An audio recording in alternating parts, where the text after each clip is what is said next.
we're kind of in this interesting time where like that which is old is new again. I think we're seeing this in different places. Like PR is getting bigger because it turns out like if you have this ubiquitous AI that needs the right signals, it's actually looking at kind of these older, Lindy kind of timeless signals. And I think that's all over the place. But to bring this to the agency world, like in order to compete, most of our clients have had to get more specialized in order to build trust, right? And by fact, if you're getting more specialized, your market's getting smaller. And if your market's getting smaller, then a lot of the times the mass cold outreach and all these other things are less effective, and they're less effective anyway because there's just more competition and noise and all that stuff. So it kind of brings us back to this place where like getting a referral has you know even more weight than it used to, and I think that's one thing we're kind of channeling. This is Mandi Ellefson from Hands Off CEO. Today on the show, I have Dan Englander, and Dan is going to be sharing with us about his approach to referrals. And he's a founder of Sales Schema. Am I saying that right? Sales Schema? Yeah, that's right. Yeah. It's funny that I had to ask you how to actually say the word schema, but I just wanted to make sure it wasn't, maybe you had a weird way of pronouncing it. Um, and what they do is Dan helps agencies and B2B services to be able to set up reliable business development systems that are based upon targeted referrals, strategic partnerships, and trust-based outbound. Since that 2014, Sales Scheme has supported more than 200 firms to drive thousands of opportunities and millions in lifetime revenue.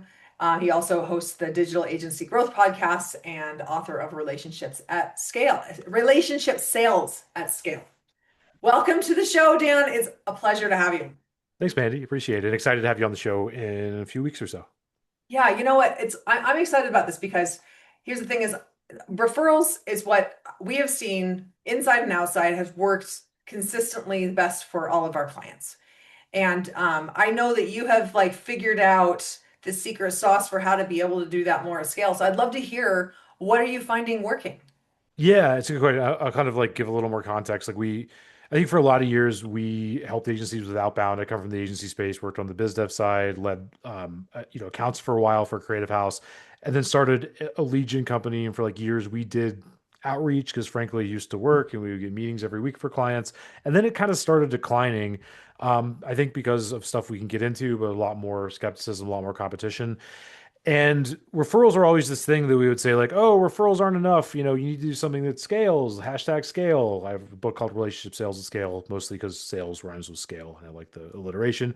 But the reality is, like, referrals, it's not that referrals don't work, it's that reactive referrals work, right? So if you can apply the same sort of tasteful prospecting proactive approach to referrals, it's really something that can be leveraged, can be a much more chill, frankly, prospecting process than having to go chase down a CMO and put together some magical combination of words that breaks through the noise of that person's inbox. So to answer your question, I think the secret sauce is probably a few things. I think part of it is solving the who problem first, like who's doing this, who has the energy and time, who's going to be the one leading it. And then from there, really thinking about like where we start with our clients is a lot of it's not a 180. A lot of it's looking at where the relationships already exist with this vast array of people that the agency knows and has forgotten about. The client that is used to work with that's now gone on to a different account, the prospect that you had a really great exchange with but the timing wasn't right, the accounts person that has relationships that you don't really have anymore, and partners, of course, like non-competing agencies, software companies, etc. So it's starting with that. Then a lot of it is honestly reducing the friction and making it easy for people to help us, right? So if the biggest example I have of that is if I say, hey, Mandy, can you help me meet these people that fit this criteria? And you say, yeah, of course, ear to the ground, happy to help. And then we just go our separate ways, nothing happens, and you could tell that story over and over again. Versus if I come to you and say, hey, Mandy, here's 20 people you might know. You don't have to make intros to all of them, but are there like a couple that jump out to you as people that might be a good fit? Yes, great. Here's a template you can use to make the introduction. So just like reducing the friction as much as possible for the other person. So I Mm. can get more into that, but I'll leave it at that for now. No, I love that. And I love that you have an outbound background and that you've also just realized that this is the most effective thing. Like this is how to combine the two modalities so that you can have something that actually is replicatable and scalable. Yeah, and I think it wasn't like, I just came up with it overnight. And obviously I didn't invent referrals or partnerships. I think we had to get there in a really roundabout way. And there were a lot of macro changes that had to happen. And I think that we're kind of in this interesting time where like that which is old is new again. I think we're seeing this in different places, like PR is getting bigger because it turns out like if you have this ubiquitous AI that needs the right signals, it's actually looking at kind of these older Lindy kind of timeless signals. And I think that's all over the place. But to bring this to the agency world, like in order to compete, most of our clients have had to get more specialized in order to build trust, right? And by fact, if you're getting more specialized, your market's getting smaller. And if your market's getting smaller, then a lot of the times the mass cold outreach and all these other things are less effective, and they're less effective anyway because there's just more competition and noise and all that stuff. So it kind of brings us back to this place where like getting a referral has you know even more weight than it used to, and I think that's one thing we're kind of channeling. Mm, yeah, that makes a lot of sense. So then you mentioned, people that I don't know if this is exactly what you meant by this, but what I heard is that you have um, people that you might work with as a client and someone who was on the account and they left and went to another company. Yeah. And that's one of the things that I've heard a lot of times for our clients where they get a lot of their business is just from movement from people to different companies that they take them with them. So are you seeing that too? Yeah, that's probably one of the bigger drivers. And I think a lot of it is getting all of that information that exists in the brains of either the owners or the biz dev people and the accounts people into like one place. And this is one thing that there's a lot of tools out there, a lot of software tools, sales enablement, engagement tools, but there aren't a lot of them that can kind of acknowledge that like relationships are complicated and the data for like the nature of your relationship with a former client or a prospect or a partner, whatever it is, exists in one place, and that's your own brain. So instead of trying to automate everything, what we're helping clients with is kind of like really go down the line and look at who they've forgotten about and get it into one place. But back to the clients moving around thing, yeah, that can be a huge driver, and like a lot of it is focusing more on those contacts and less on all the other shiny objects that put you into the same busy nightclub as like every other person that's pitching the busy marketing leader, if that makes sense. Yeah, it does make a lot of sense. So then um, you mentioned that you're going and you're putting together a process to remove the friction, right? You're putting together a list of the different people like that they could price. So what are you seeing? What else is part of the process that makes what you're doing different? Yeah, I think the biggest thing is assessing like would you actually ask this person for a referral before you even begin? Like is this like really a lot of our process is about continuously picking low-hanging fruit. So like get as much low-hanging fruit as possible and keep getting it over and over again. So like a lot of it, in terms of the process and what makes it different, a lot of it's like looking at who you already know and then assigning what your comfort level would be with asking this person. And starting there as a starting point before you spin your wheels wasting time on a bunch of research about their access and about who they already know. So like step 1 is identify, right? And figure that out. The next thing is basically then from there really quickly estimating their level of access. So you have your most comfortable people out of that group, who are the ones that are most likely to know prospects? And you can do this very easily. Like our system takes like 1 minute per person to go estimate their level of access to the people you want to meet using just a basic LinkedIn search process. So Mhm. that's very quick.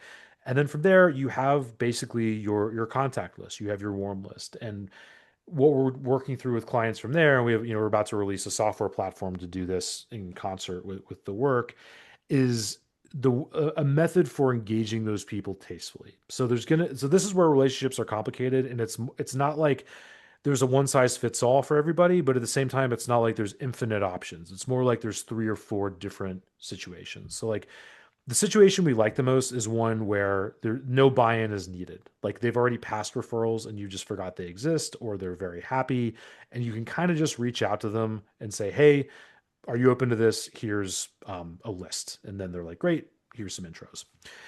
That's group A. I think group B is somebody that you need to be upfront with about what you're looking for so that there's not this bait and switch dynamic, but you also might need to talk to them again and figure out how you can help them and so on. Yeah. And so on.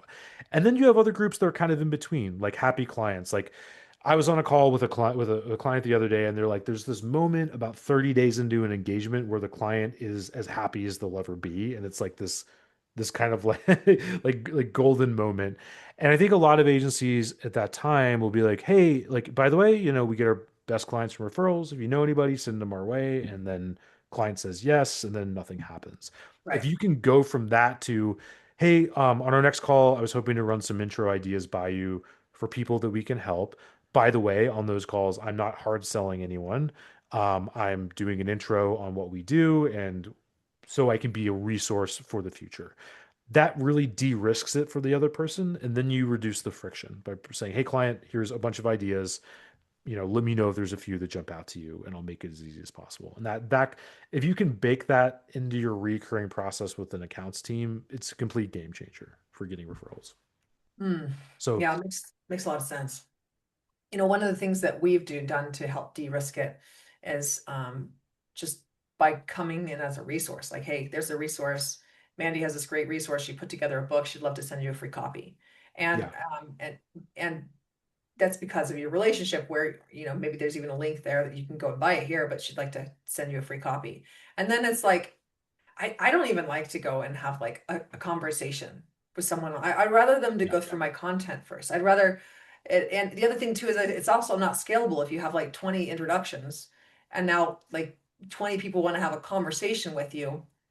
Um, that's one of the things that I've run into, right? So that's one of the things that we've put into place is putting together a resource. Have you found that as useful too?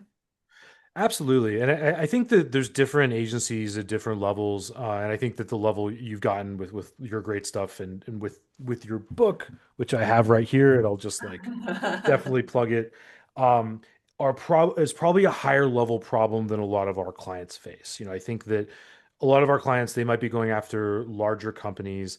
They're going up market. Just breaking through that initial meeting is harder than other things. And they may not have the book, they may not have the content yet. Right. So I think that a lot of times in those situations too, a dynamic I sometimes see is like once you've de-risked the call, those people would prefer to talk to somebody that has this, a specialization sometimes than going through content. It kind of varies. Mhm. So I think it's both, honestly. I think you can kind of lead with one versus the other. But yes, once they've gotten to the point of having more calls than they have time for, that might mean a few things. It might mean leading with content. It might also mean hiring the salesperson to do those calls instead. But I don't disagree by any means. Yeah, yeah, got it.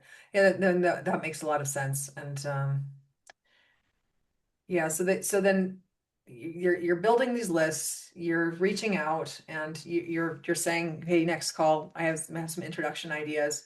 So I'm curious, with your approach, I mean, these are all seem like pretty simple concepts and simple things to do. So why does somebody really benefit from working with like from the work that you guys do with your clients in the coaching space? How does that help them over just running it on their own? Yeah, I think the short answer is like we've had situations where we do an initial diagnostic and give people the system more than I've talked about now, but not that much further than what I've described. And Mhm. we check back 90 days later. I'm like, hey, how's it going with the referrals? Oh, we got busy with a big proposal. We got Yeah. busy with client work. We're in the trenches. Nothing got done. Oh, and the pipeline's empty, and I'm freaking out. Great. Well, so like it's one of those, there's that Derek Sivers line, like if information was the answer, we'd all be millionaires with great abs. So Yeah. it's one of those where like when we work with clients, training, accountability, getting it done, like a lot of what we're doing is like literally like working in build out sessions where on the call Like I'm like, all right, you're going to draft the messages. I'm going to look at them and give feedback, and then you're going to press send on 5 of them at the end of this call, right? And that's Yeah, that way the it's certainty done. is there. It gets done. So that's the short answer. As an aside, I think as AI becomes more ubiquitous, that's going to be one of the few defensible places for, I think, for my business, but really for any business, is like the certainty of it getting done, because the IP element is getting squeezed. We've got to kind of adapt to that. At least that's my feeling on it, for better Yeah. or worse. Yeah. Well, but here's the thing is that you have, at least a decade of experience knowing what works and under what conditions. And sure, you can have an AI spit out that, but you don't know if that's going to work. And do you want to go and blow through 20 of your contacts testing Sure. That's also true. it? Yeah. Yeah. Yeah, like it's the certainty of results, right? Yeah, what I also worry about though is like that is all true, but at what point, like I've been in a coaching program where I'm like, at this point, I'm like, can you just give me the transcripts to the videos and I'll run them into Claude and make this just part of my thing, and I'll pay you, some fee for that or something. And I don't think that I'm alone. I think more and more people are going to have that impulse as time goes on. So I don't Well, have a great answer so far. My bet is on more training and accountability, like a personal trainer, right. but we'll see how it goes. Well, and the way that I would see this, and the way I see that the industry is going, is it's going to what it's always wanted. People have always wanted results. So it's looking at like what are the conditions that we need to have in place to be able to get the results? What are the actions that we need to take? And that gives people certainty so they can actually invest their time and energy in a certain direction. And that's missing from a lot of coaching and training and consulting engagements actually.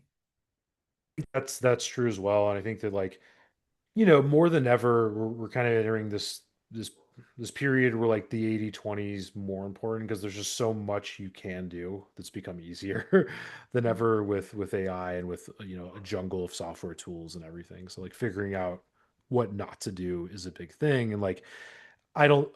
I think there's multiple ways to keep the pipeline full or whatever. And what I'm trying to do is like focus on the agencies where if they meet this certain criteria, like they're going up market, complex service, limited time and bandwidth, owner doing multiple things, limited market size. If you fit all that criteria, chances are referrals, partnerships, people you already know, especially if you've been at it for like 5, 10 years or more, is probably in the 80/20 compared to like many other things. So that's Yeah. what I'm seeing anyway. Yeah. So you mentioned moving up market. So then how do you use this strategy to move up market when maybe you don't your network isn't is at a lower market that you want to work at? Yeah, it's a great question. And an up market is relative. And when I said that, I mean like not SMBs or some mass market approach, like one where there's, a consultative sales process, let's say. So I use that kind of broadly. But to answer your question, I think the first thing is really challenging that assumption that your network is limited and really double checking, because most of the time what we see is it's not. And like once you go out past a partner or two, or just even with just a couple partners rather, there's a lot of contacts and a lot of people that the agency can work with that they've probably forgotten about. But let's say that's not true, and maybe you've hired a new salesperson, or you've pivoted completely and like you don't have those relationships. Then obviously it's not me making this up. You got to go out and build those relationships. There's no way around it. So tactically, I think there's a lot of ways to do that. I want to just say like do cold email or do LinkedIn campaigns or do this. Like there's a lot of ways, but most likely like it's going to involve a softer way in. Like if that's meeting people at a trade show or inviting them to participate in the creation of content like what we're doing right now on a podcast or something to that effect. That's going to be an easier way to build that relationship and build trust than just, hey, I'm an agency, can I sell you this thing? And if the timing's off, you'll tell me to go away. So that's kind of what we see. And then, that's going to have different colors depending on whether it's like you building a relationship with a non-competing agency or a prospect or whatever it is.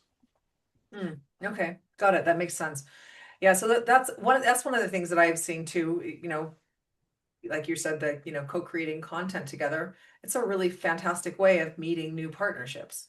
And, having individual referrals from clients is awesome, right? But I will say that some of our clients don't have the network to be able to make referrals to us. So our best leads actually come from partner referrals. Like Yeah. like a very big portion of our business comes through that. And and it could be a pretty slow burn too. I mean, like I think that people will look at this and say it doesn't work, like referrals don't work or partnerships don't work. She's like, you just haven't given it enough time. You have to really look at this as a whole sales pipeline. And instead of looking at, like, on a sales funnel, a lot of times people look at it as like referrals. They make me a referral, I go and make a new sale next week or next month, right? It's like that's not how it goes. They're entering the top of the funnel here where you're building a relationship. It's really about how do you be able to find ways to build these relationships at scale, to be able to add value without it taking without it taking your one-on-one time, which there's nothing wrong with doing a one-on-one time to start if you have a hotter prospect, or but Yeah. those are the things that I am seeing as far as mindsets that makes people get a lot better results, me included. Yeah. No, I definitely agree. And I really think that like any channel that's going to make a meaningful change, obviously it will take time and energy. Like everybody nods their head at that, but then when it comes to doing it, we all like are hoping to shortcut things and get silver bullets. And again, like I don't think the referral and partnership approach is the only way. I just think it's a really good way for certain businesses that are in these kind of like high trust, B2B verticals and that kind of thing. Right. And it's the way that I almost sort of slot it in is like I used to do one-to-one cold outreach pretty often, and it used to Mhm. work. Like, hey, I don't mean the mass light up a bunch of domains kind of thing, but like there's this decision maker, there's this agency owner for our clients, there's this CMO at this company, and I'm going to go do a bunch of research and say, hey, look at all the great stuff you're doing, big fan, here, we should really talk. And sometimes there's a time and a place, but I think it's gotten a lot harder to make that work because the amount of skepticism is way higher, and people assume that that's an AI message now, right? So Yeah. if you can take whatever time you might have spent on that sporadic effort and put it to a higher leverage partnership, like maybe you're talking to that non-competing agency and nurturing this relationship with them and trading intros and like doing what we're doing now, getting on each other's networks, that is a much better use of time in my experience than running up the tree of a skeptical busy marketing leader, let's say. Yeah, I I would agree with you on that. And one of the things that I've noticed too is that I think that a lot of business owners are just tired, and they're just tired of trying things that don't really work. And some of them are just that they're just kind of waiting for referrals to come in. And but I've seen that more when the market's a little bit moves a little bit more. But I've also seen in this market where people are feeling like they're kind of frantically trying to try different things, to hire a salesperson, which like rarely works. It's like building, what I say is like they're like, okay, well, we want this beautiful master suite. So they go and they hire someone to do framing and drywall to build this master suite, but there's no foundation for the house. Right. And and then they're wondering why the walls are like turning over and it eventually just falls apart. And that's what Yeah. it is when you hire a salesperson before you put these foundations in place. Yeah, I definitely agree. And like we've likened it to like, hiring a driver before you have a car kind of thing. I've made that mistake. I've Yeah. gotten it right too. I think that it's funny because like you look at some sales hire and then it doesn't work 6 months later, and you work with an agency owner, you piece apart like what were they actually supposed to do, and they're like, well, they're supposed to go out, get leads, close leads, do this, segue this person into a project, and then the list goes on, and it's kind of like this is essentially like a founder of a company. You've described these are like highly entrepreneurial activities, and like maybe like you get really lucky and get somebody and like you actually afford them and it'll work until they find a greener pasture for 6 months or something, but like it's very unlikely to work. And like, the problem is you interview salespeople and you interview good ones, and they're typically successful within this existing system. Yeah. And most agencies don't have that system. So what's the answer? Well, I mean, it's an owner building it, constructing it, perhaps with help from people like me and you, and Yeah. so on. And that's exactly it, is that there's oftentimes what I'm seeing is like, yes, the system needs to be built at like they're from these like big agencies that will hire and train salespeople for you. And it just sounds like their pitches are so good. They're so Yeah. compelling. Some of those same companies have really like they like peaked and then dropped because everybody realized that they were selling what they said they had a terrible reputation for delivering bad results. Yeah. And that's an example of maybe some of the bigger ones that are a little more well known, which I won't mention any names, but Yeah. people listening probably have been screwed by them. I just know because I've heard a lot of people telling me this. But instead, like it's the simple, boring stuff like we're talking about here. Like this is not flashy. This is not exciting.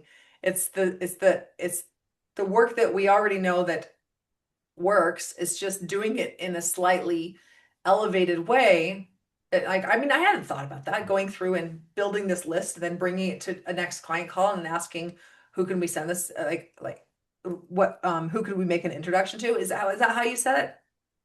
Pretty much. I mean, that's a lot of it. I mean, like really like what I'll say to people when I talk on an initial call with them is like, this is not a 180. This is like a 30 to 60-degree improvement in putting like a lot of consistency behind what already works.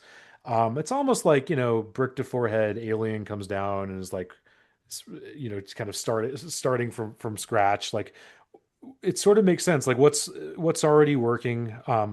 Referrals, how can you optimize them and get them better as opposed to doing a new thing? I mean, that's kind of the way that we're thinking about it.